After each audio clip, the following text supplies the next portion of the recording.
So that takes care of the announcements. How many people are here for the first time?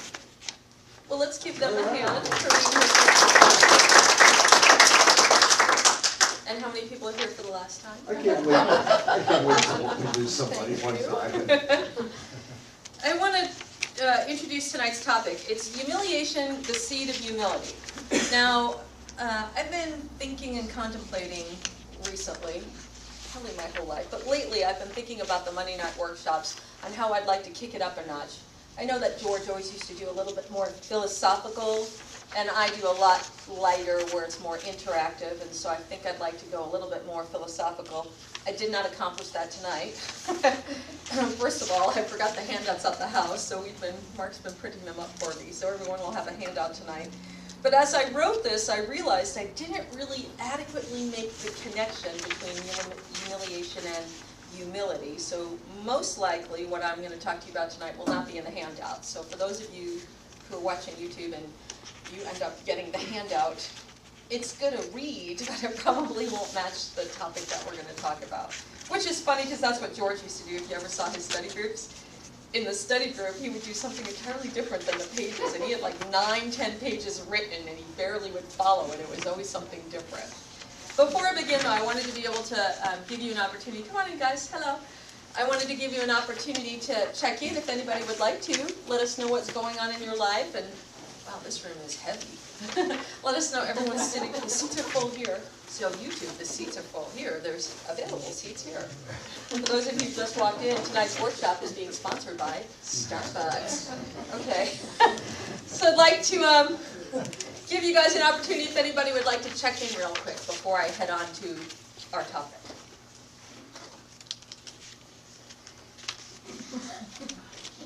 I will tell you that Omega-8 has been conceived, the gestation period is unknown. Okay. I think this is a sweet marriage. Appropriate time tonight to ask you after class about an omega for. Catch me before I leave, yes. So I'll make sure I'll stay. So we're having a very enjoyable day today. You've had an enjoyable day today? Very enjoyable. All right. Would you like to elaborate? Yeah, my daughter's been here from Lakeside, and my husband joined me to see her. This is the first time he's done that in a while. He asked to come tonight, and I said I was going. Because he wants to know who us cookie people are? Yeah, I guess so. Because he's been complimenting me and telling me he's seen life changes in me. And so I just have had a really good day. Oh, wonderful. I'm happy to hear that. Do you want to publish what you told me at the last graduation? At the last graduation? The last Oh, one? what I told you? Yes. That I was thankful for you? Is that what you're? No, I don't want to hear that the phrase. You did. Oh, with my, yes, I will do that. For some of you, you know this, being in my class with me, that I have been a hoarder in the past, extremely. And my house, you couldn't come into my house. My husband would not have been able to get around in this walker, and he just started using it again. And I allowed my stepdaughters to come and help me in December, and I did a lot of work myself in clearing out my house, keeping it clean. I mentioned tonight I have a table to eat at now, and Omega-2 was life transforming for me. Omega-4 is a continuation of my journey, and it's also life transforming. And thank you. That's So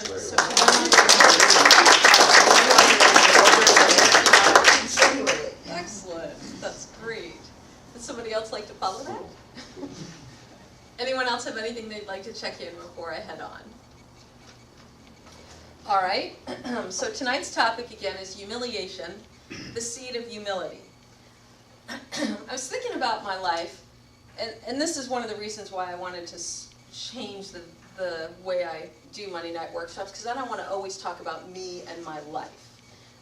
And for those of you, if you ever see me just doing this, it's because I'm looking at the camera because we're posting this on YouTube, so I want to make sure that you feel invited too. So I don't want to always talk about my life, but I know that's one thing that George and I talked about, is that I have a good knack of being able to take something personal and apply it to the work, and vice versa. And I don't mind talking about my life. I don't really have much that I get embarrassed about in my life. So I was thinking, what can I talk about tonight with humility, something that would be humiliating? And when I think about it, I think it's because the way I view life is every event has value to me. So I don't see humiliation, even though I have experienced a great deal of humiliation. Growing up in an abusive environment and having a lot of disfigurement, of course, naturally, I was the kid that everybody would make fun of. So that was just part for the course. Every day going to school was horrible. I hated going to school. But it was just par for the course, so I don't see that as I can pick out specific events, you know, the spitballs being thrown, or one time some guy drew this horrible picture on the board and then put my name on it, and monsters of all monsters or something like that. So, and just having it on the board for everyone to see, that was a lot of humiliation. But maybe it's because I had a lot of humiliation that I don't see it as one specific event. So the thing I was thinking of, one story that comes to mind is my mom. So bipolar, everybody knows that she's bipolar.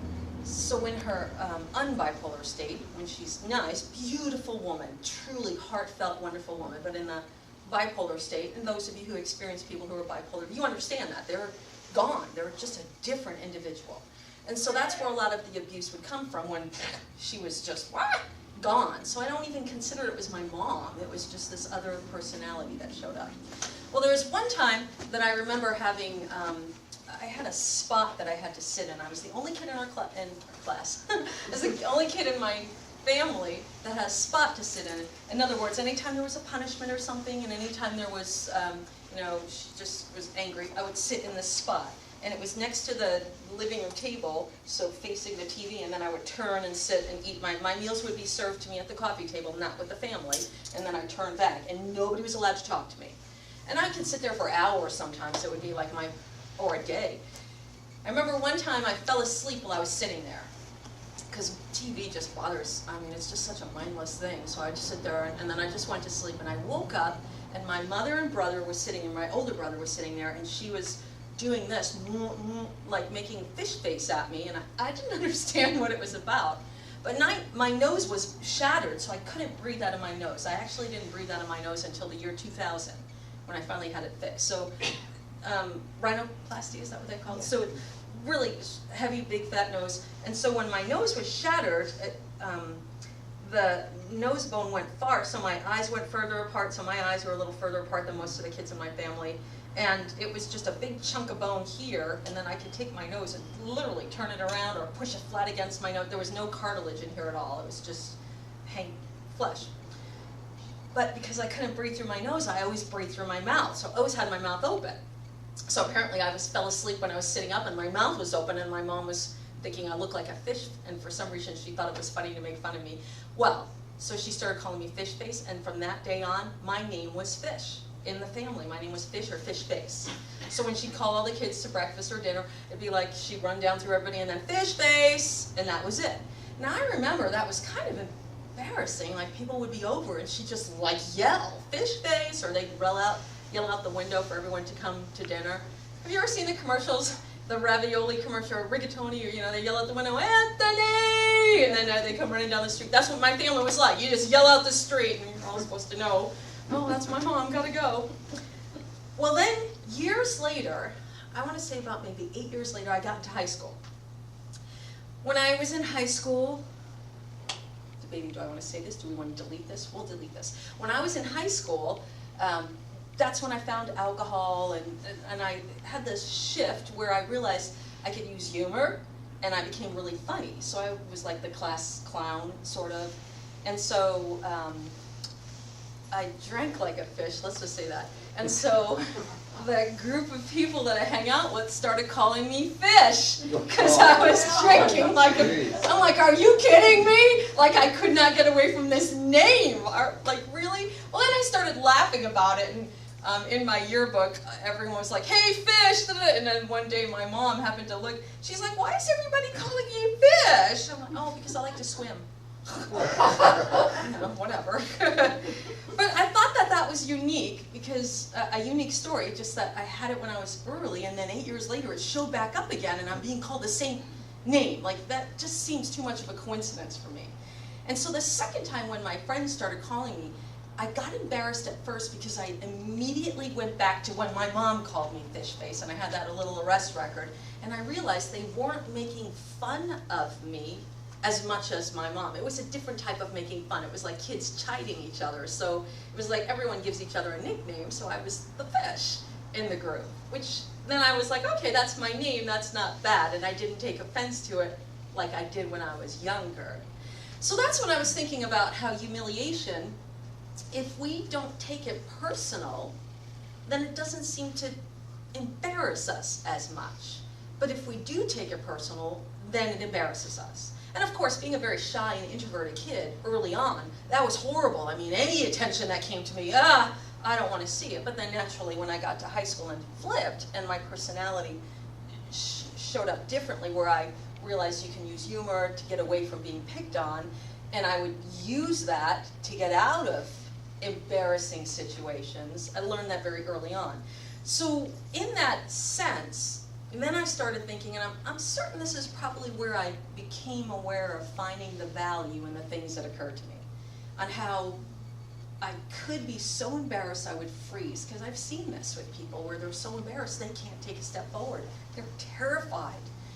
And then I've seen it where, in situations, I worked with a gentleman one time who was having an affair with his secretary, and somebody at the organization had found out, and they were going to expose it, and he was terrified. And I was thinking that people can use humiliation from blackmail and manipulation. You could actually use that if you discover something. I don't know, how many times have politicians had that? Or, you know, it hangs over their head, and if this is going to be exposed, then your life is going to be destroyed. So it had me thinking a great deal about this. I came up with this quote. I found this quote. I do not know who this man is. It's Simone Weil. It might be a woman. Simone Weil. The only way into truth is through one's own annihilation, through dwelling in a long time in a state of extreme and total humiliation. I found that intriguing. To annihilate myself, I would endure humiliation. Well, that makes sense. That means I would get rid of the ego and pride and vanity and all the things that prevent me from growing. So humiliation seems like it may be a tool. Now, do I go out and intentionally humiliate myself? That's a question to ask you. Well, when we take risks, sometimes that's what we do. We go out of our way to intentionally humiliate ourselves. In one of my classes, I had a gentleman who wore his wife's bright red dress for lunch one day as a risk. Bright red, low cut. And he was a guy in this dress, and he had her shoes on too, which I couldn't believe he fit like in her shoes, but he had these bright red shoes on too. And I thought, man, he probably took a lot of humiliation on lunch. He probably got a lot of looks on that. But he enjoyed it. He thought it was fun, and it was freeing. He felt free that people were laughing. So I think that there's a sense of freedom.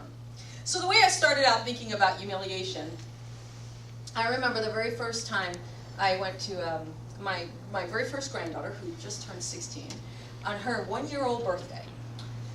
Her mom and her boyfriend came out with 2 cakes. We're singing happy birthday, and they come out with 2 cakes. So she comes out with a regular sized birthday cake, and he comes out with this little tiny cake. And I'm thinking, why are there 2 cakes? Or maybe they're going to give Mackenzie a cake of her own. That's kind of nice. So they put the little cake in front of Mackenzie, and the big cake in the center, and they're all singing happy birthday. And the big cake has the candles, and the little cake is just this little cake. And as we come to the close of happy birthday, Johnny, her dad, grabs her head and goes boom, and smashes her face into the cake. Now I jumped back like, what the heck are you doing? And everybody cracked up laughing. And apparently that's tradition. Whose tradition? I don't know. But in his family, that's tradition. Smash the kid in the... I really was horrified. I was just like, what are you doing to the baby? Now, of course, it scared her. So when she came up, her face is full of cake, and she's crying. And My daughter did not wipe her face off or console her until all the pictures were taken. I'm not kidding you. All these people are taking pictures, and I'm like, is that really the memory you want to have of your daughter's birthday? Of cake all over her face? And they did this with every child, every birthday. So much so now when the kids have birthdays, they don't want cakes. Which might be helpful. But it really surprised, it shocked me to think that somebody would actually do that to a baby. And how is that going to affect her? So I've been watching her through the years, and you know what? She has tendencies to be very shy.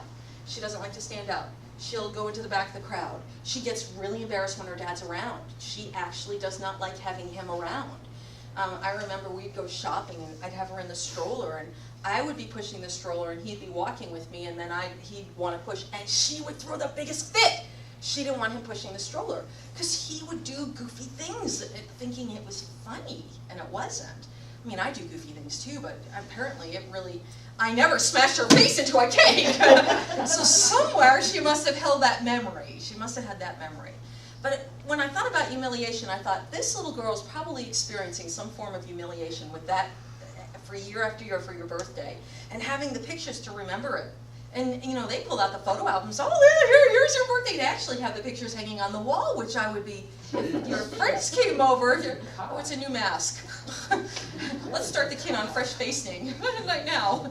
So that really went into my head about the idea of humiliation. So I found this quote. Mahatma Gandhi said, "It's always been a mystery to me how men can feel themselves honored by the humiliation of their fellow human beings." And that's really what I thought. You know, here they are laughing at the expense of another individual. And really, what's the gratification there? What's the reward of knowing that you're scaring your child or whatever, just because it's a tradition? Which I honestly still do not believe it's a tradition. I think they were just doing that. Now, when I think about humiliation, then I thought about school. Of course, that's where a lot of kids experience humiliation. It's where a lot of us grow up. We mature in school because peer pressure.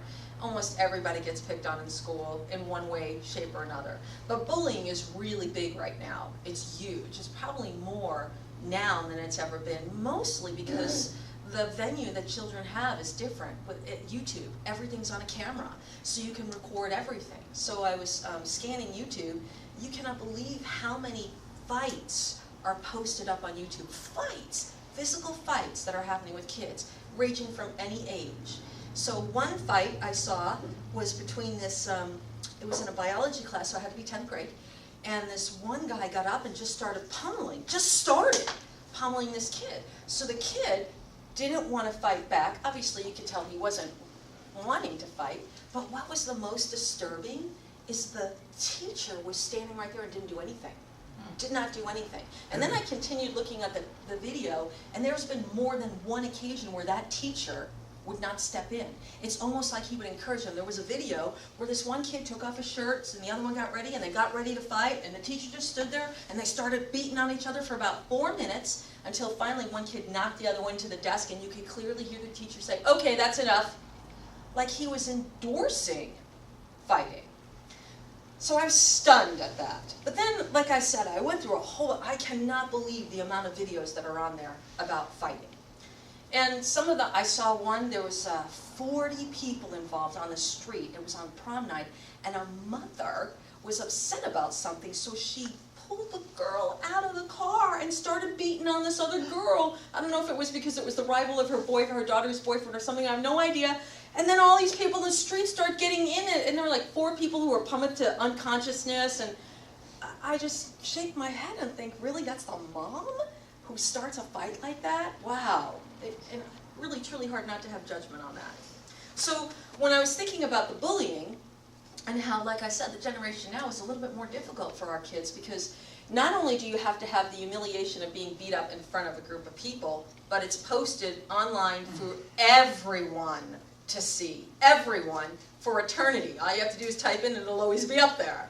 So that is intriguing, that their level of humiliation is greater than what we had, as at least I'm assuming what we had, because it's just can be posted. And then one of the commentators of one of the little news pieces I was reading said that it seems to be that sometimes the fighting is done on purpose just so they can videotape it. It's like a sport. You know, let's see if we can get somebody to fight. And so anyway, I was thinking that there's a different type of humiliation for the kids nowadays.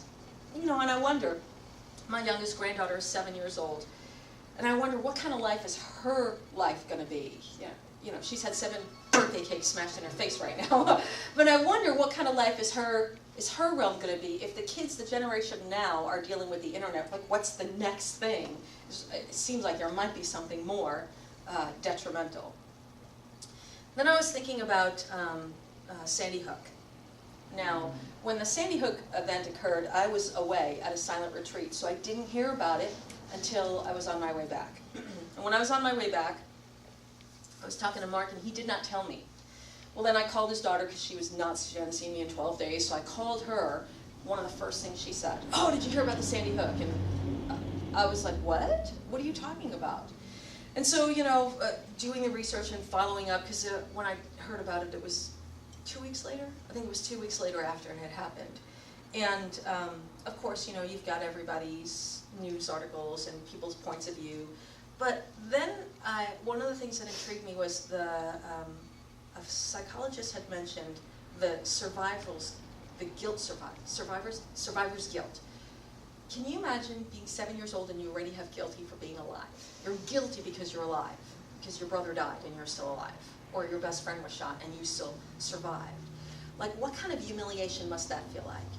Knowing that they lived and somebody else died and there's nothing they could do. So that's like self-imposed humiliation. So I started thinking about guilt and survivor's guilt and how we are the ones that are creating that word, and there's no way out of that one. Like, that's a prison that you're in when you have survivor's guilt. And of course, you know, you don't have to, it's not just Sandy Hook, but I was drawn to that because they're 7-year-old kids.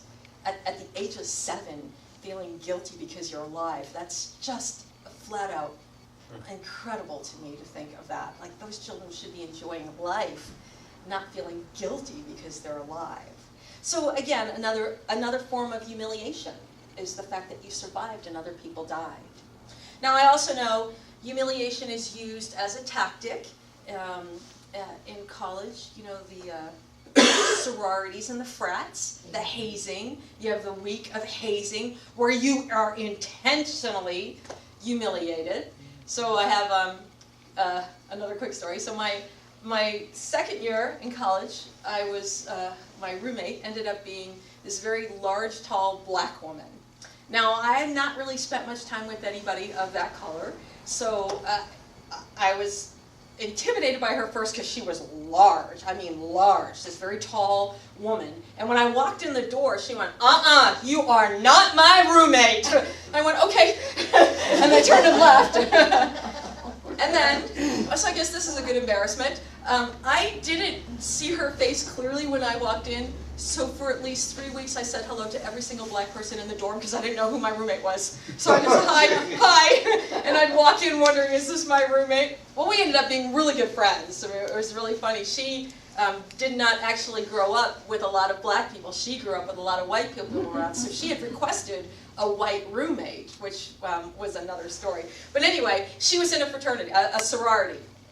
So one of her things for her people who were pledging is, and they had these big, huge signs they had to wear around their neck, but she made them, every time they saw me, they had to get down on their knees and say some pledge to me, and they were not allowed to move forward until I gave them some okie dokie or something like that.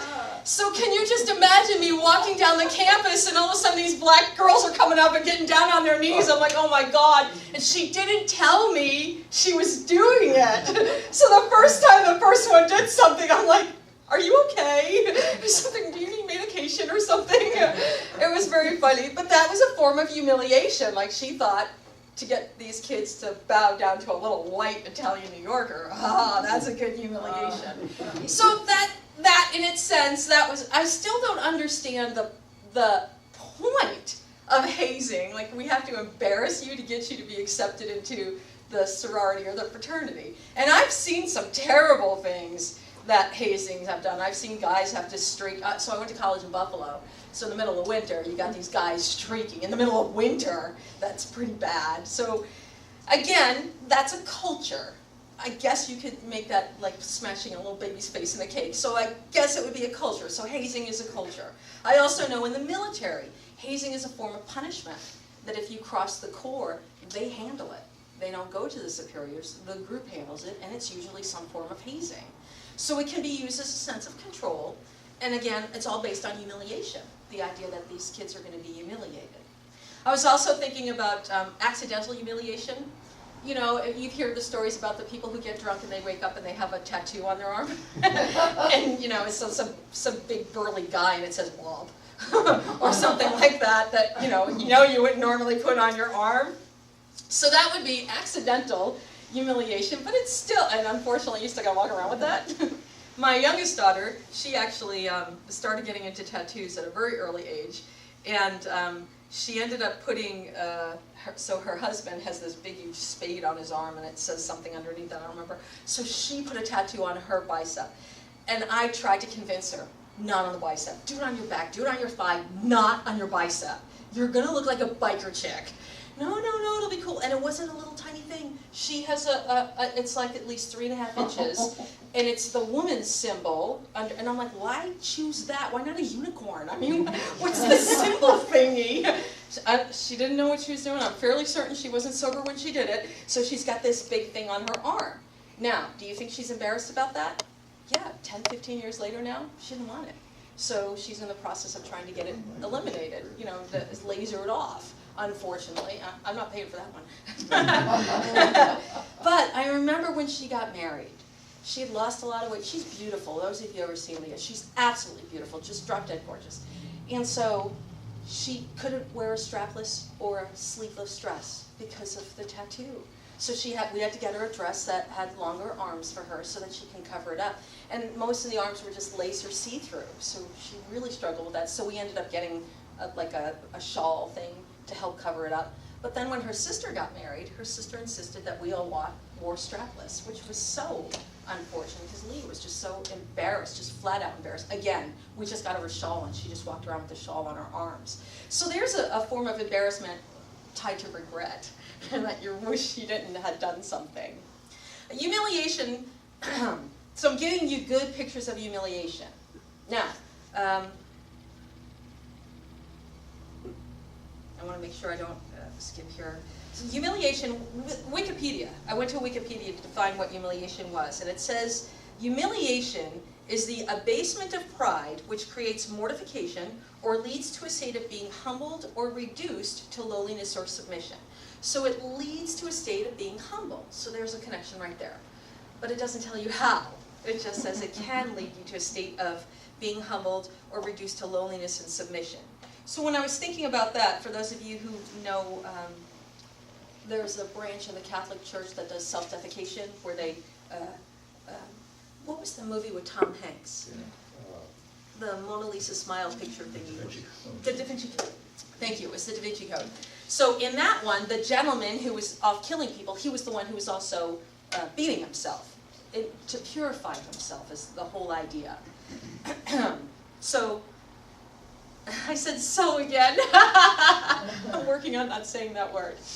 It makes me think of this story, and you probably have heard me mention this story, but I'll say it again. At a very early age, my mom had told me this story of how this so my mom was the religious coordinator at our church, very big, holy, roly, mighty woman. So, told the story. And I do not know why she told me this story, but it stuck with me. She said that there was an instance where there was this young woman who was preaching the gospel, and she was a beautiful woman. And another individual who was jealous of her one day had said, the only reason why people come and hear you is because you're beautiful. Because she had crowds of people would come. She said, no, it's because it's God's word, I'm preaching God's word. And this other lady said, no, it's because you're beautiful. And she walked away. Well, this really rattled her, and she thought, no, it's got to be because of the gospel. So what she did is she just scarred herself, terribly just scarred herself. And the people stopped coming. And so in despair, she cried and wept, and one night in a dream, an angel came to her, and she said, I don't understand, I'm doing all of God's work, why have I lost it? Was it just about the beauty, and isn't God's word just good enough? And the angel just looked at her and said, but don't you understand, God made you beautiful so people would come to you, like you just ruined God's beauty. He made you beautiful so people would come to hear his word. It never occurred to her that beauty was a tool. She thought, she listened to the words, you know, the way my mom said it was the devil that came and made her scar herself. And like I said, I never understood why my mom told me that story, and here I am, this hideous looking child. Why are you telling me this story? But now, years later, I think about the idea of humiliation and how there's a practice where you can let yourself go and not be about your physical appearance and then attempt to have the inner beauty shine through, like be more focused and pure. I know a lot of monks, even in the Buddha, I've met Buddha nuns. They shave their heads and they dress with the same garb as the males to not even show that they're a female. To really, it's just more about the culture and the teachings rather than male-female. So there are ways that people do humble themselves or reduce themselves to lowliness. It's an emotion felt by a person whose social stature has been decreased. Now, of course, we know about this when somebody all of a sudden, you know, takes a hit. Kobe Bryant, remember in 2003, I think this is what happened. I actually wrote about it. It was in 2003, he got accused of rape in Colorado. I think he was in Colorado getting knee surgery, and he got accused of rape by a 19-year-old girl. So in that, he denied it, said it was consensual. But his popularity took a hit. He lost 2 major endorsements just because of this. A year later, she didn't renounce it, but she dropped the charges because she was afraid to testify. And in that year, he came forward, admitted that he had an affair, but he assumed it was consensual. But he said, he apologized because he realized that in the year he listened to her testimony and he could understand from her point of view how she may have seen that it wasn't consensual. So he admitted that it could have 2 sides. Now when he did that, what happened to his popularity? It went right back up. Because he confessed, got it out in the open, and people are more forgiving when things like that happen. Not all the time. Right now, people are not very forgiving of Lance Armstrong. I'm thinking maybe down the road, someday it might, and people eventually forgave Pete Rose, so eventually it might come. But then I was thinking about Bill Clinton. Remember I'm sorry to bring this story up, but the Monica Lewinsky story. Oh, let's go with the non-inhale. So there was Bill Clinton. He had so many stories we could talk about. But he said, no, I didn't inhale. You know, oh, you smoke pot. No, I didn't inhale. Like that was his way of trying to get out of it. And it lost his credibility. He could have just admitted, yeah, I was in college. That's what everybody does in college. But he didn't. Because apparently we believe that our President of the United States never does anything wrong. So we have to have this image of this individual who never does anything wrong. But then, of course, every other, what do you want to call these, events that kept coming up was just diminish his character more and more and more. Until finally, after his presidency, that's when he started cleaning it up. And then he actually became a little bit more, social status went up a little bit. But the more he denied it, the worse he became. People weren't believing him anymore. So social stature, we know that can be brought down. Of course, you know, we can think about this with celebrities. Anytime a celebrity's caught rehab, or although this seems to be the thing to do now is rehab, but anytime somebody else is caught like hit and run. I remember when Halle Berry, remember Halle Berry was involved in a hit and run? She never served time in jail, she just had to do community service. And I don't think she ever came clean. Did she ever come clean? Did anybody know? I don't know if she ever came clean, but I do know Matthew Broderick was involved in a hit and run and it killed somebody. He was over in Scotland, I think it was, or England, one of those places, which is on the wrong side of the road. And it was late at night, and he got in his car, and he went on the wrong side of the road and hit somebody. He came clean. He was devastated by it. He wasn't drunk or anything. He just literally, it was late, got in his car, forgot he was in England, and went on the wrong side of the road. Ended up killing somebody. So, and he never took a hit for that because he showed immediate remorse. We're forgiving. We are forgiving when something like that. And you know, when I think about Matthew Broderick, he is a pretty humble actor. It's not really about him. He always talks about his wife or his kids, if you've ever seen him in an interview. When he was involved with Nathan Lane on that, The Producers, all he would do is talk about how wonderful Nathan Lane was. He never talked about himself. So that was, perhaps maybe events like that made him a little bit more humble. It can be brought about through bullying, intimidation, physical and mental mistreatment or trickery, or by embarrassment if a person is revealed to have committed a socially or legally unacceptable act. Whereas humility can be sought alone as a means to de-emphasize the ego, humiliation must involve other persons, though not necessarily or directly willingly. So that is a good thing to think about. Humiliation comes around when there's other people involved. You don't really get yourself embarrassed when you're by yourself. It's mostly if someone's going to find out about it, then we get embarrassed. So the idea about humiliation, you pretty much all get this now. We all know about humiliation. I was thinking of Torquem Saradarian. He's a teacher of Ageless Wisdom Teaching, so I have to mention him up in Sedona. He used to live up there until he passed away. That was a goofy sentence. What he did was, he mentioned the idea that humiliation comes about when we have a large ego. The larger our ego, the more potential for humiliation. And so he mentioned, I had written here that the number of bullying is increased, and many of the victims speak about how humiliated they are when they discover the videos of. So perhaps maybe bullying is on the rise, and so is ego. Because I've noticed that the kids I've been working with, their ego's pretty good too. Bigger than what I used to have like 15 years ago when I'd start working with kids. Just a different type of generation we have now, that's all I'm going to say. So Torquem came up with the idea of these are ways that you can figure out if you are developing a large ego. So I have one of his books, it's called Challenge for Discipleship. Torquem has many, many books, lots of good information. One of the reasons why I like Torquem is because he likes to do lists, which I love, so he gives you the list of things. Here's the things to be aware of. So here's the thing, he said, here's how you know you're developing a big ego.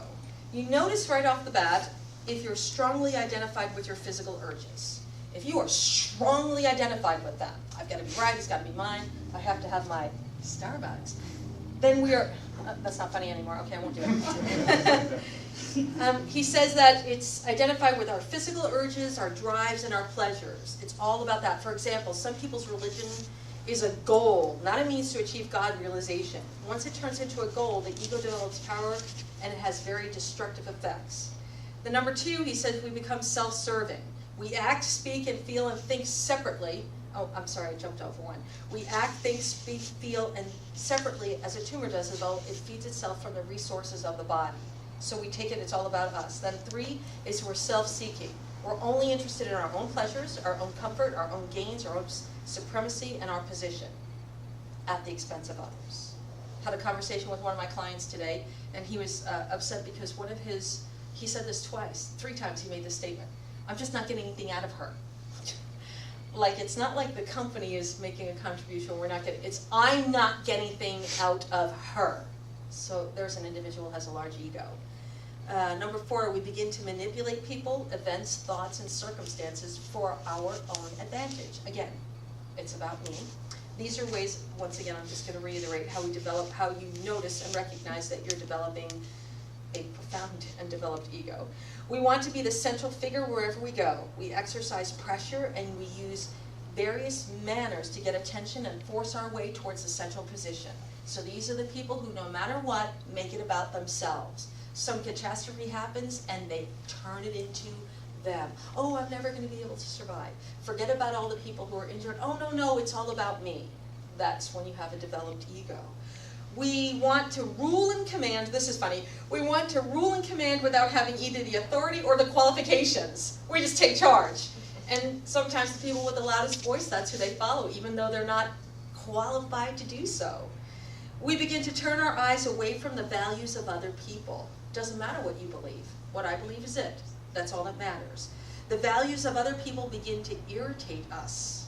So much so that we actually don't even want to be around them. We start discounting them and eliminating them. No, you're not with me, you're out. If you're not with me, you're against me. Goodbye.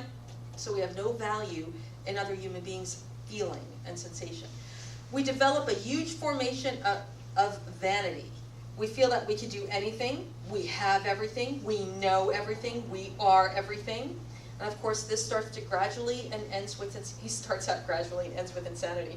But in the process of the development of our sickness, we turn it into an instrument of pain, suffering, and destruction for others. Here's another one. We become very aggressive and vicious when someone intentionally or unintentionally hurts us. So if you are accidentally injured by another individual and you have a large ego, you will attack them as if they did it on purpose and seek punishment, strong punishment. We enjoy humiliating and belittling others. as this ego, it nourishes the ego. So when we are humiliating another individual, we feel empowered. When you have a large ego, you feel empowered. It's like the case of the strong versus the weak. Like, oh, I've got to be in control, and I feel better because I know I'm stronger than you, and if you're weak, I'm going to make sure you know how weak you are. And that gives us a sense of feeling stronger. We develop a false sense of security and allow ourselves to go out of our own territory and take offense when others are against us. We express vanity in our behavior, actions, words, thoughts, and expressions. We do not consider the influence that we have with others. We start and hurting others. We don't even recognize that we're injuring other individuals. We start to believe that we're the chosen one. God put me here and you should be following me. The voice of God. I will not refer to anybody on that one. But we know everything and you should be following me. We were chosen, we're special, and we start looking down on other people. So superiority. Superiority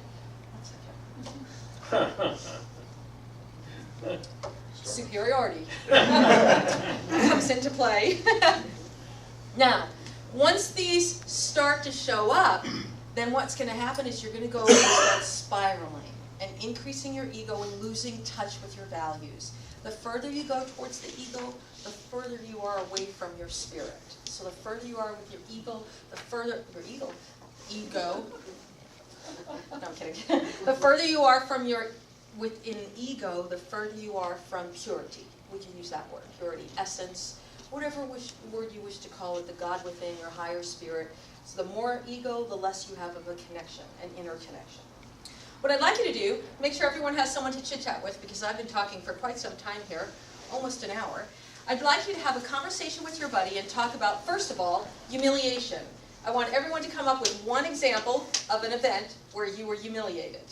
And then the second thing, talk about ego. If you have an ego, if you have any of these, or if you know people who have egos. So have a conversation.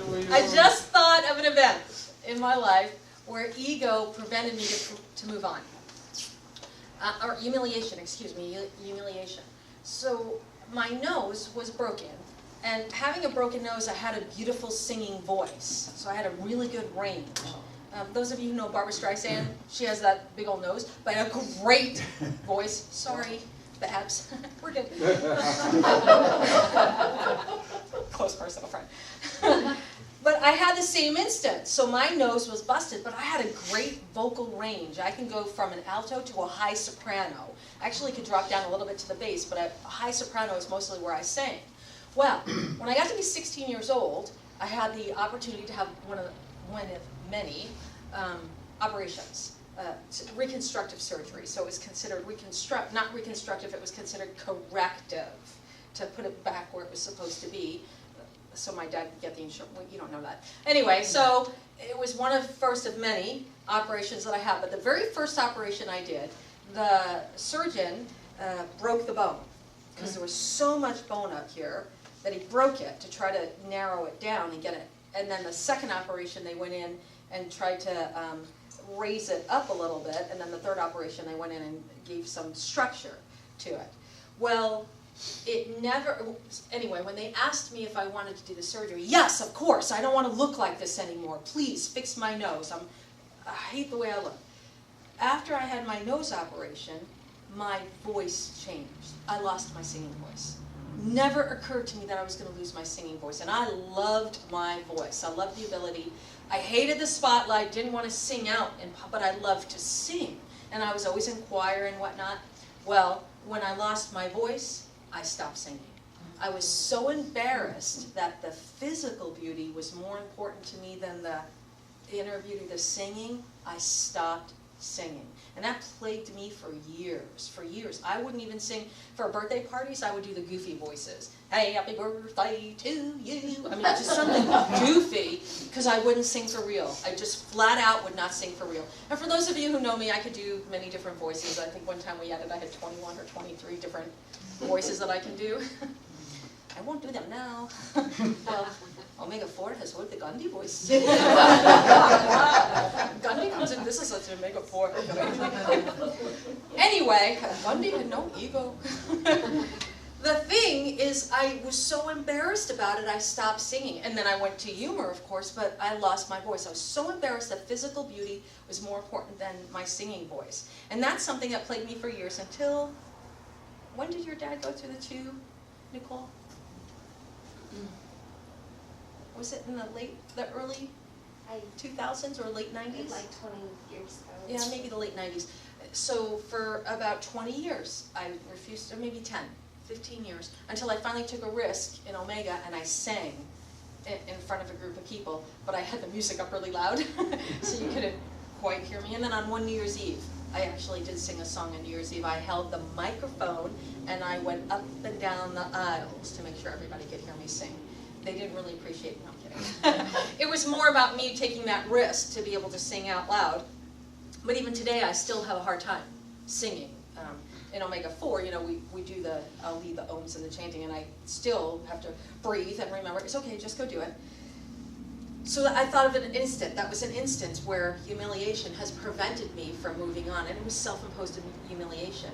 And at 16, you don't think about things like that. At 16, it's all about the way you look, and you want to fit in, and it's all peer pressure. Not to discount it, but I know, I'm aware, I wasn't thinking voice. I was thinking appearance. I don't want pictures of me on, I don't want spitballs at me anymore. I don't want to be thrown down the stairs anymore, God bless you. So it was all about, you're welcome. I have that power.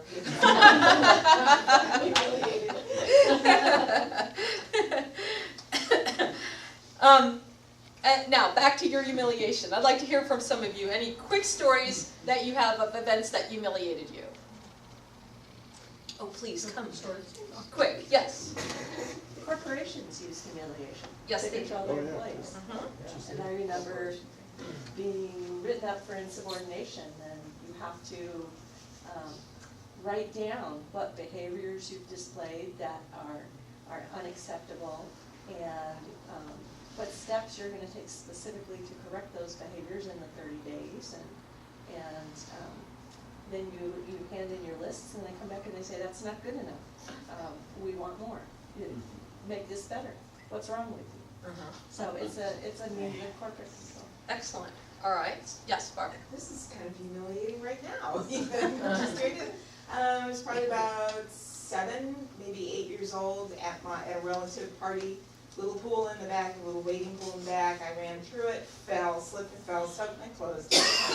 My aunt, who was kind of a taskmaster kind of woman, went in the house, took my clothes, put them in the dryer, gave me a pair of like my cousin's shorts or something, no top, and set me back outside in front of everybody, and I was completely embarrassed and humiliated. Wow. Just, I wanted to disappear. All right. That was bad. That's good. Yes, Kim. When I was 18, my best friend and I went to California, and we went to Malibu Beach. There was nobody on the beach. Now, this is Malibu Beach. And I thought we were just on a private stretch, so we went in the beach. Well, there had been a tidal wave off the coast of Baja, and the waves were smashing us, so we came out. My suit was filled with sand. It was just Linda and I, so I took it off and started rinsing the sand off, and I was completely naked. She started laughing hysterically, and I looked at her and she pointed out there was a pier right next to me, and there was a restaurant on the pier. Food in the show. Totally humiliated, I ran under the pier. That's a good story. I'm sorry, I didn't mean to laugh. Pierre?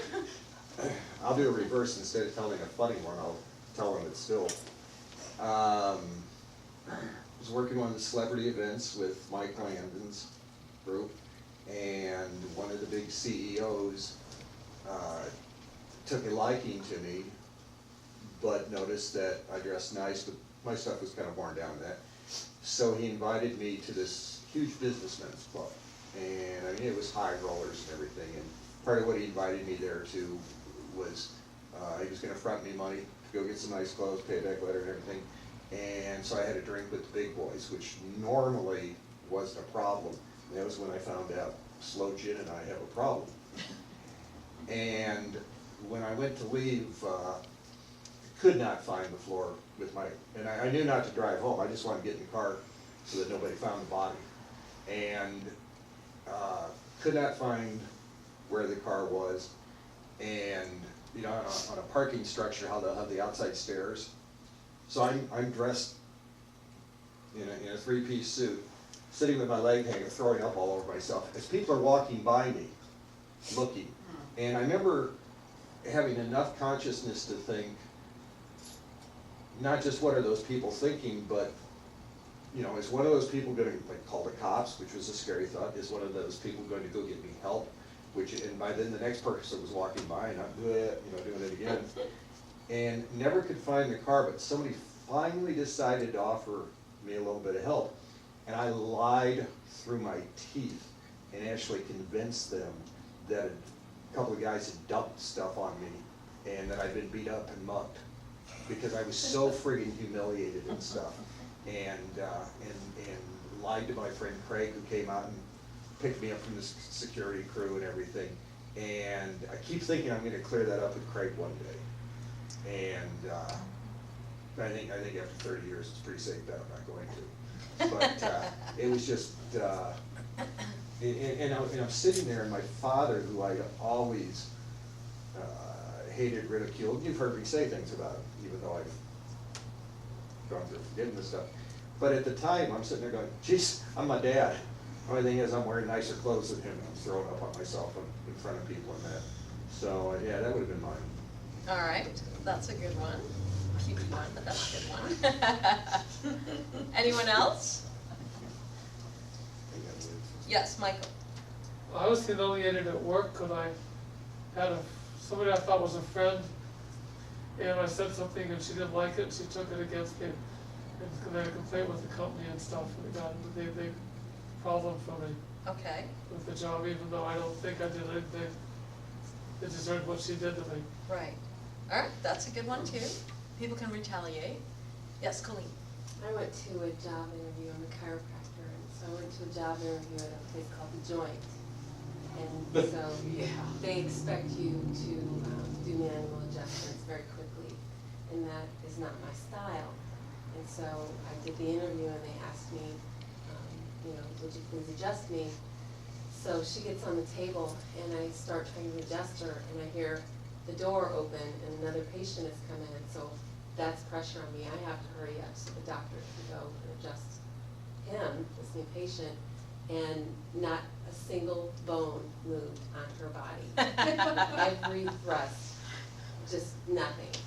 And I couldn't even look her in the eye when I walked out the door. Did you get the job? No, I never. That's good, all right. Someone else? Oh, come on, I know you all had experiences. Yes, Tanaz. You said that survivor's guilt is a form of humiliation. It could be, yeah. And so I have experienced that exactly at 7. And it was when I was escaping Iran. And I remember being in a group of people, and there was a group that had gone through the mountains before us. And I remember them saying that there was a little boy around my age that was in that group, and they all got killed. And I remember for years just thinking about who this little boy is, and how is it that I survived and he didn't. And it's not until you mentioned this that I associated the two. Okay. So, I mean, I have a lot more humiliating things, including my omega-2 risk, but that's All right, thank you. You had your hand up. Oh, I was in church, and I stood up, and then my slip went down, and so I just had to step out of it and pick it up and then keep walking because everybody wanted to get out, and I'm like, oh dear, I can't walk right now. So that's a funny humiliation. That is good, Yeah. thank you. Alan? My best friend's little brother called me ugly one day, and went to school the next day, and he apparently told everybody, and that was my nickname for the rest of school. Aww. That's so neat. Aw, that's so Thank you. cute. That's worse than a fish. All right, anyone else? I got one. Yes. It's kind of funny now, it wasn't funny at the time, My youngest brother was 8 years younger than me. I was a freshman in high school. He was a first grader. And we was standing there waiting for school to start. There's about 3 pretty girls. I was a freshman in high school. I noticed the girls more than I did the boys, you know. One of the girls looked at me and says, "Dora, you're cute." And God, I blushed and everything else. And she said, "But your little brother's handsome." Oh. Still hurts to the day. I tease my brother about now. My baby brother's 73. Wow. I still tease him about it. Oh, that's good. That's a good one. Anyone else? Y'all too embarrassed to raise your hands. Because you know this is going on YouTube. Oh, was it? Dang it. Too bad. Well, All right. I'll be watching. Edit that, would you? We talked a little bit about humiliation, and now I want to make the connection to humility. In Wikipedia, I went back to Wikipedia again and asked for the definition of humility, and they said, adjectively, it's a form of humble. It's the quality of being modest and respectful. Humility in various interpretations is widely seen as a virtue in many religions and philosophical traditions, being connected to the notions of egolessness. Now there's a good connection. Humiliation is connected to an ego. Someone who has an ego, they implement humiliation. And somebody who does not have an ego has humility. So right there I can see 2 different little connections. And then I asked the question, can one develop humility through humiliation? That was the question. And this is what really started it. I was doing some research a couple of months ago, and I became aware and stunned that I'd never seen this before, because I know everything, how humiliation and humility are so close in the words, that the root word actually is the same root word. It's called it's a Latin word, umiliate. So it's almost like humiliate, but without the E at the end, which means made humble. So humiliation, the root word, is made humble, as so is humility. It's both about being humble. And that's what set my wheels going, thinking, wow, can humiliation lead us to being humble? And if we fall from being humble, are we humiliated? Like, I was playing around with the different types of words and notions that can come into play. Now, when I thought about humiliation and humility, it appears that when I am experiencing humiliation, I'm focused on me. It's my discomfort. But when I have humble or humility, it's about you. I'm not thinking about me. That's egolessness. So when I'm experiencing humility, my focus is on you and the contribution I can make. When I'm experiencing humiliation, it's about me and how am I looking, how am I sounding, pride, ego, vanity, all of that comes into play. Now, of course, this isn't anything new. The 7 deadly sins, pride, vanity. I don't think ego is part of it, but I know pride and vanity are, which are 2 words that are connected to ego. So it's no surprise that pride and vanity, ego, take us away from being humble. Sorry. When I think about the idea that if I'm thinking about my own appearance, then I'm invested in my self-ego. So that really is feeding ego. Every time I think of myself, then I'm feeding my ego. Now on the Omega Mountain, the way we talk about the mountain, on the bottom level of the mountain, the child self, dependent individual, it's all about ourselves. But on the top level of the mountain, this is when we're interdependent, when we are self-reliant. At the top level of the mountain is self-reliant. So there is no ego involved there. We often use the illustration that whenever there's a gas shortage, on the bottom level of the mountain, we're concerned about, are we going to get enough gas? But on the top level of the mountain, we think, oh gosh, the people who drive for a living, are they going to be okay? It's not even about me anymore. So when it comes to the idea of the ego, that's the connection I see, is the ego between humiliation and humility, is the ego, having one and not having one. Now, I'm thinking that there are people who have the ability to be humble. Do they still have an ego? So I was thinking about Gandhi. Would we consider him a humble human being? We could. Why? He was selfless in the fact that all of his work was towards the good of others. Right. and his focus was freeing India, wasn't it? All right, so we can consider there's a humble individual. What about Martin Luther King? Would he be considered a humble individual? Did he have a sense of ego, though? What was his ego? He had To be a public speaker, most people need to have some sense of ego to get up in front of a group of individuals, yeah. So then we can have humility and ego. But it would seem like that the ego is not based on self-preservation. The ego is based on using that for the greater good. So I struggled with this a little bit because I thought, well, is it possible to have an ego and still be humble? Is it possible that I can be free from my ego? Now, I don't know if I know anyone who's free from an ego. If you think about, who's the gentleman, Sigmund Freud, and he called it the id, right, the id. Everyone has an id, that's a personality, so we can connect the ego to a personality. Nicole, I see you thinking, what are you going to say? You're like, I have something to say. You've got me thinking, I've got a couple of things on my. Okay. I was thinking all newborn babies. All newborn babies may not have an ego, that's true, until their face gets smashed into a cake. Well, they wouldn't be a That still newborn irks baby. me. Well, so a newborn baby may not have an ego. Then I was thinking about how we tie this together in Omega with the arrest records, that maybe the amount of arrest records that we have are connected to an ego. I don't know. If we think the ego is based upon self-preservation, what about survival instincts? Will that lead us to an ego? I don't know. Survival instincts is a preservation of the race. And then I thought of the movie The Poseidon Adventure. Do you remember that? With who was the large woman who held her breath for 2 minutes? Shelley Winters. Shelley Winters, thank you. So that great movie, love that movie. That's the first time I ever saw and understood the idea of dying for another human being, because Gene Hackman jumped over to kill the steam that was going by so the rest of the people can get through.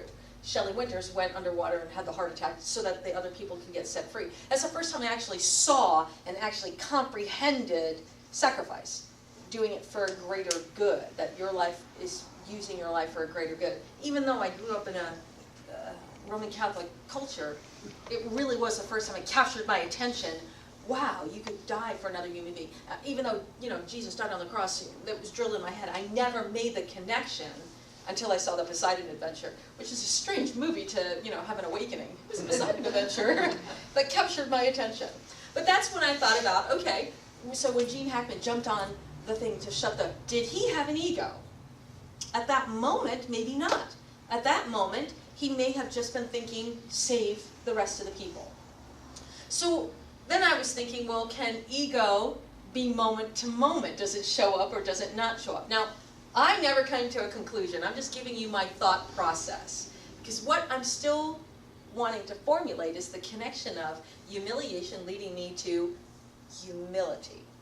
So then I thought, with all this thinking going on in my head, my final thought was, well, if humiliation leads me to humility, I have to keep saying those clearly, then humiliation is really chipping away at my ego. So I would go back to what Torkham, did I say what Torkham said? I haven't said this yet. Torkham states that humility is the awareness that nothing belongs to you. Now I get that. So it means nothing belongs to me. Everything is used for the greater good. George always used to talk about this. The money that you have is not yours. It's just meant to be passed on to keep the society running, to keep us up and afloat. Torkham also states that the humility decentralizes you and makes you feel that you are one with the whole. So it's no longer you, it's unity. So humility brings me to humility. He also says, a man of pride and vanity cannot stand humiliation. They can dish it out, but they cannot take it. Those are the individuals. Humility is not self-depreciation or an inferiority complex. That's not humility. He says that humility, it is our vanities and pride that prevent us from seeing the beauty and the value of others. When I am a humble individual, I can access the value in you. I can see that. When I'm ego-driven, you have no value. But when I'm from a humble state, then I see your value and I see your beauty. And I want to draw that out. I'm inspired by it. But if I'm ego-driven, I don't see your beauty and I'm more likely to make fun of you because you're not the way I want you to be. So it's all based on ego. So again, the connection I see on both of this is about the ego. So the idea I came up with was, then how does one develop humility? If that's really something I'm striving for, what do I do? Do I intentionally embarrass myself? Do I intentionally go out and look like a goof, squawk like a chicken on a stage? And what do I do to get humility? Well, if I start taking risks, that's one way, obviously. We talk about it in Omega. But then people would turn into thrill seekers. And that's really not about humiliation, humility anymore. It's about the rush. And that doesn't serve me. So, Twerkham said, there's two things that I can do to begin to develop humility. One, he says, by casting away all falsehoods about ourselves. So this is a little bit above my head. Then by observing very carefully that our physical, emotional, mental bodies and their inertia, glamours, and illusions do not run the show. Again, a little bit above my head. So then I thought, let me simplify this. First thing I think of is self-observation. If I observe what I'm doing, what's motivating me? What are my thoughts? Am I intentionally making fun of an individual?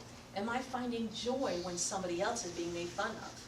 Those are good things to pay attention to. So self-observation and self-awareness. The second thing, confess your lies, motives, actions, and thoughts. So confessing them. Twerkham says right here, if you confess your lies, your motives, your actions, and your thoughts to one whom you love and in whom you have confidence. So being able to, not holding it back, but to express yourself so there's nothing anybody can pull on you. Everyone knows, but like being open slate. George always used to talk about the idea of renting the Arizona Republic front page and then publishing everything you never want anyone to know about you, put it all on the front page. He said two things will happen. The first thing, nobody would care. They'd just go to the next page. And the second thing, you would be set free. And I believe that. I know I've had this experience. And this is why the Catholic Church does the confessions, where you sit and talk to the priest. It used to be the booth, but now you actually do face-to-face, which, why? I like the booth. You need to see you look at me and your eyes go, huh? So the idea, though, is confessing means when you're confessing, you're exposing yourself. And by exposing yourself, then that you're proving that your ego, you're working on diminishing your ego. So exposing yourself gives you a sense of freedom. I'm sorry, I just had a thought of a streaker that's exposing themselves. Are they free? I don't know. The third thing is ask for feedback. Now, asking for feedback does a huge thing for your ego. When you ask for feedback, you'll notice that if somebody gives you positive feedback, woohoo, and the praise kicks in, you feel really good, and when you get negative feedback, well, the idea when we start to ask for feedback, we can't have that experience. We must treat all feedback equally. Thank you. When it comes to praise, when somebody praises us, that feeds our ego. If we're not careful, that will feed our ego. If we can take praise with a grain of salt and just simply say thank you and think nothing else of it, then we're set free. But asking for feedback truly is a way to start working on our humility, because we have a good square picture of how we're showing up. Again, feedback, when somebody gives me feedback, it's a way for me to observe myself through another person's eyes. That is very beneficial. Those are the three things that I came up with when I thought about how can I develop more humility in my life. I have this idea that the more humiliation I experience, the more freedom I will experience. And an unexpected gift begins to surface. When we start to have humiliation, one thing that begins to surface is gratitude.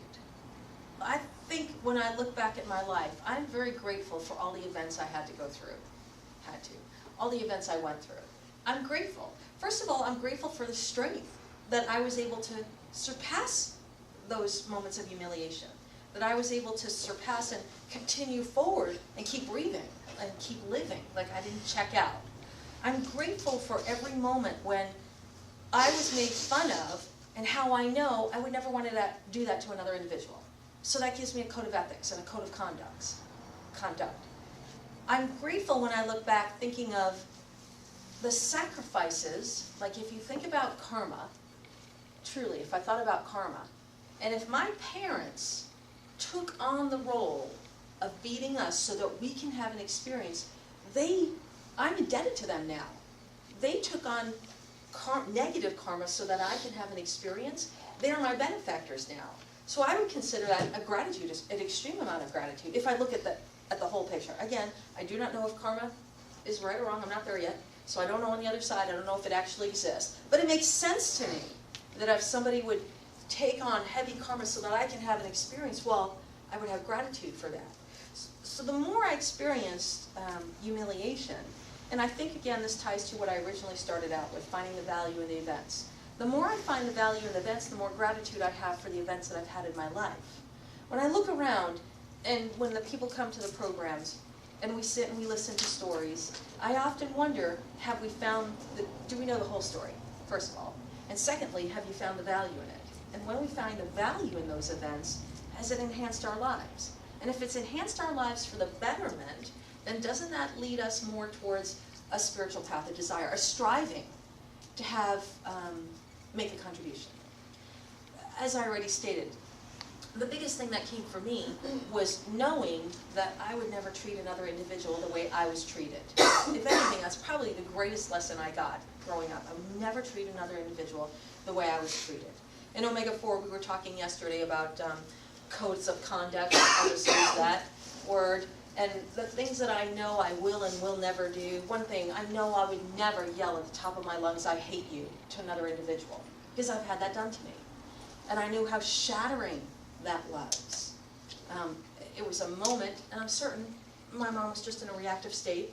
My dad and mom were fighting, and my dad stormed out, my mom came down, and I was hiding somewhere. She grabbed me and slid me up the wall, so I was eye level with her, my little feet are dangling off the floor, and screams at the top of her lungs, if we get a divorce, it's all your fault. I hate you, and throws me to the ground and walks out. I remember how shattering that was, and how devastating I thought I had to live the rest of my days to make sure they didn't get a divorce. So I've had experiences like that that I know I'm grateful for, because that gave me a good code of conduct. I would never do that to another individual. Not in rage for my mom, but knowing how that affected me, so traumatically affected me. I know that I would never kill another individual or harm. I would never strike, and to this day I've never hit? I've never hit another individual. I know I never will, because that's just part of what I've survived through, or grateful for. Again, grateful that I had those opportunities. So in that essence, when I think about the life that I've had and the experience that I've had, I know that it molds me. And that, of course, then I think about arrest records, how the arrest records can mold us as well. The last thing I want to mention about this is something not many people knew about George. George always used to celebrate when a facilitator flopped in front of the room. Truly, he would. People would be like, why are you happy about that? And of course, when the facilitator flopped, they're devastated, just devastated. I mean, and those of you who've had this experience, you know it's like to flop. It's like you feel like you just fell on your face. So when George would celebrate that, and he would say, that's the greatest lesson. There's nothing I could teach you better than to flop, because that will define you. If you can flop and still get up and get back up in front of that room and keep delivering, it releases you from your ego. You're less embarrassed. I mean, what's the worst thing can happen now? I mean, you just totally flopped. What else can go wrong? So it was a great way to develop facilitators. And time to time, I really do enjoy, that's not the right word. I'm grateful when I see a facilitator flop or not deliver something as it would have been, because I know they're having an experience on their ego. I know that this is a great opportunity for them to develop not having pride, not having vanity in front of the room. For those of you who have had me in the room, you know I have a tendency to make up words. And I remember the first time I did it, I got caught off guard. I was so embarrassed. Did I just say, what word did I just say? But now it's fun. I don't care. I make up words. As long as I don't do it too much and I look like a goof because I just keep making up words. But sometimes it sets you free. I have the freedom to make fun of myself. That's really the best thing, is that I'm free to make fun of myself. Will I get offended if you make fun of me? Probably. No. I don't think I will, but I haven't been made fun of in a while. So you have permission to make fun of me now? Okay, thank you. Time's up. I gave you your chance. So the idea is really freedom. It's a freedom from looking a certain way or acting a certain way. I guess I don't want to present that I've gotten that secret, but I do know that the 20 years that I've been in front of the room, 20 somewhat years that I've been, 23 now, years that I've been in front of the room, it really has given me a sense of freedom, and that's probably an edge that I have, that I really don't care what I look like or sound like, that I know that it's more about the delivery of the information, not how I appear. So I don't mind looking like idiots sometimes. And you know, some of you have seen me do goofy things in front of the room. You've seen me do props that don't work, and I still go with it. I don't mind, because I really feel like it's a good learning experience. So the last thing I want to mention, when I think about the connection between humiliation and humility, I think of George, because George was one of the most humble gentlemen I've ever met. Truly beautiful man and very humble. It was never about him. Every time he stood up in front of the room, it was always about the people who were in front of him. Never concerned with how he showed up or how he sounded. If anything, he would change his words to make sure people would understand him better. It wasn't about him being a better speaker.